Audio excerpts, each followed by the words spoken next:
Hey everybody, welcome to InterviewBlog. In this video, we'll be covering the question run length encoding.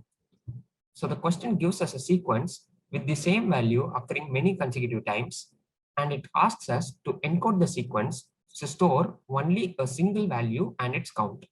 For example, in this particular sequence, we can find that there are 4 consecutive A's followed by 3 consecutive B's followed by 1 C and 2 consecutive A's. Our output string should be 4A, 3B, 1C, and 2A. So run length encoding is a very simple form of data compression algorithm in which a stream of data is given as an input and the output is a sequence of counts of consecutive data values in a row. So hope you got the question. Let us now see how to solve this question. To solve this problem, I'll be using 2 pointers. My blue pointer represents the current pointer and my red pointer represents the next pointer. Initially, my current pointer will point to the character that is present in the 0th index of my given input string, and my next pointer will point to the first character of the given input string. I'll be initializing an empty answer array to store the encoded values, and also an integer variable count is initialized with the value 1. So why am I initializing this count variable with 1? This count variable represents the number of times the character that is pointed by this current pointer has occurred consecutively. Initially, the character that is pointed by this current pointer has occurred 1 time. Hence, our count variable is initialized with this value 1. Now, what I'm going to do is, I'll be checking if the character that is pointed by my current pointer is equal to the character that is pointed by my next pointer. Since both are equal here, I will be incrementing my count. That is, my count will now become 2. Next, I will be incrementing both these pointers by 1 position. Now, I will check if the character that is present in my current pointer is equal to the character that is present in my next pointer. Since both of them are again equal, I will be incrementing my count variable to 3. Then I'll be moving my pointers 1 position forward. Okay, I'll be checking if the character at my current pointer is equal to the character that is present in my next pointer. And since both of these characters are equal to each other, I will be increasing my count from 3 to 4. Then I will be incrementing both these pointers 1 position forward. Now I will be checking if the character that is present in my current pointer is equal to the character that is present in my next pointer. Here you can see that A is not equal to B. Hence, what I will do is I will concatenate the count value and the character that is present in my current pointer in a string and add the string to my answer array. Then I will be initializing my count variable to 1. Next, I will be incrementing my pointers 1 position forward. So again, let's see why our count variable is now initialized with 1. The count variable represents the number of times the character that is present in the current pointer occurs consecutively. So in this case, now the character that is present in my current pointer is B, and this B has occurred only 1 time in this given input string. Hence, our count variable is now initialized with 1. So let us now continue. So next, I will again be checking whether the character that is present in my current pointer is equal to the character that is present in my next pointer. Since both of them are equal, I will be incrementing my count variable from 1 to 2. Then I will be moving my pointers 1 position forward. Now I will again be checking if my character that is present in the current pointer is equal to the character that is present in my next pointer. Since both of them are equal, I will be incrementing my count variable from 2 to 3. Then I will be incrementing both my pointers by 1 position forward. Now I will check if this B is equal to C. And since B is not equal to C, I will be concatenating this count variable with the character that is present in the current pointer, and I'll be storing this to my answer array. Now I'll be moving my pointers 1 position forward and change my count variable with the value 1.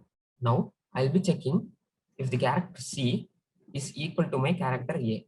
And since C is not equal to A, I will be concatenating the count variable with the character that is present in my current pointer, which in this case is C. So now I will add this concatenated string to my answer array. Now I will be incrementing my current pointer by one position and next pointer by one position. Then I will again be initializing my count variable with 1. Now I'll be checking if the character that is present in my current pointer is equal to the character that is present in my next pointer. And since both the characters are equal, I will be incrementing my count variable from 1 to 2. Then I will be moving my current pointer and the next pointer one position forward. Now, as you can see, my current pointer points to the last character of the given input string. In this case, what we have to do is we have to concatenate the count value with the character that is pointed by the current pointer, and we have to add the string to the answer array.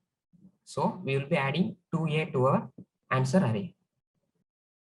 Now, since we have traversed the entire string completely, we have to concatenate all the strings that are present in our answer array and return it as a single string.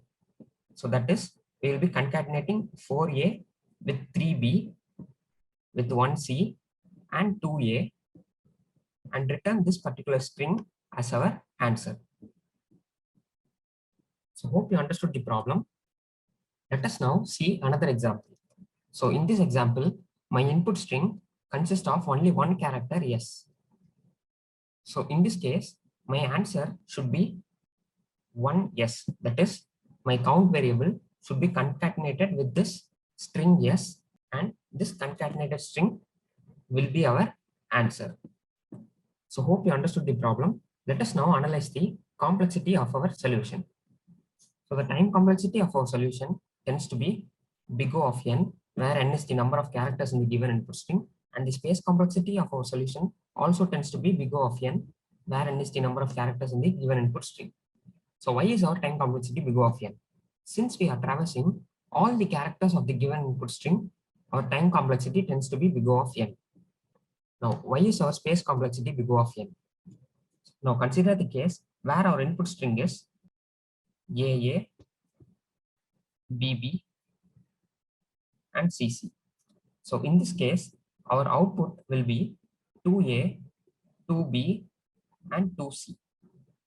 Now, to derive this output, we are creating 3 brand new strings that are 2A, 2B, and 2C. So creating these brand new strings takes a space complexity of big O of n. So hope you understood the problem. Let us now implement it in code. All right. So we got our run length encoding function defined, which takes in a string.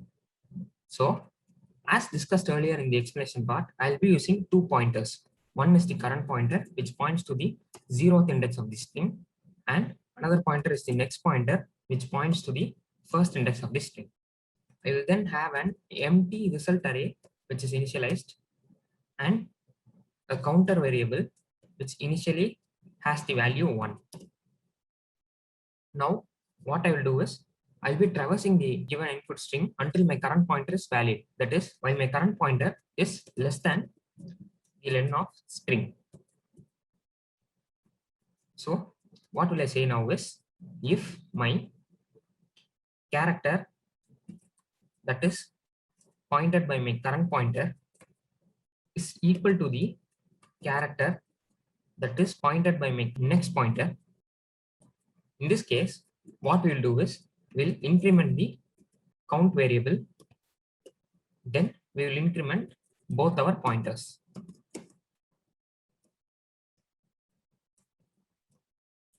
Now, what if the character that is present in the current pointer is not equal to the character that is present in the next pointer?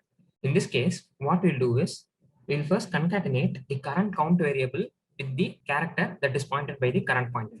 That is, my current encoding will be the concatenation of str of count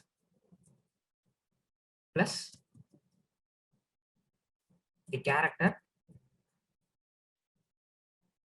that is pointed by the current pointer. So in this line, what I'm saying is my current encoding is the encoded string of my count variable and the character that is pointed by my current pointer. So my next step will be appending this current encoding to my result. So I will say result dot append current encoding. So after appending, what I will do now is I'll be updating my count variable to 1 and I'll be incrementing both the pointers. So current plus equal to 1 and next plus equal to 1. So when will we return the result? So to return the result, we have to complete our traversal. If my current pointer is the last index of my input string, in this case, we have to concatenate the count variable with the character that is pointed by the current pointer, and we have to append that current encoding to our result. Then we have to return the concatenated result, that is string.join of result. When our current pointer points to the last index of our given input string, why are we finding the current encoding at this point? Let us consider this example where we have A, B, B. In this case, first we will be concatenating our 4A to the result.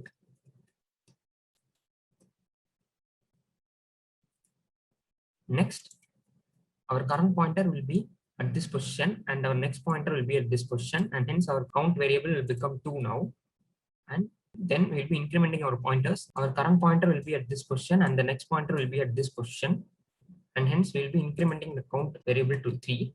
And when we are at the last position, that is when we are at the last index, now the current pointer also points to the last index of this input string. So in this case, what we have to do is we have to concatenate this 3 with the character that is pointed by this current pointer. Hence we will be concatenating 3b, and this string will be added to our result. Next, we will be saying string.join of result, which returns the output as a string which has 4a and 3b. So hope you understood the solution. So our solution has a time complexity of big O of n as well as space complexity of big O of n, where n is the number of characters in the given input string. So let us now test our solution. What I'm going to do is I'm just going to copy my solution. So this is question number 18 from the website binarysearch.com, and the title of the problem is run length encoding. So this is the same problem that we discussed so far. So I'm just going to paste my solution here, and I'll be saying return run length encoding of yes. So our solution got accepted. Let us now check whether our solution passes all the test cases. So yes, our solution passed all the test cases. Hope you understood the problem. Do subscribe and check out our channel for more videos. Thank you so much.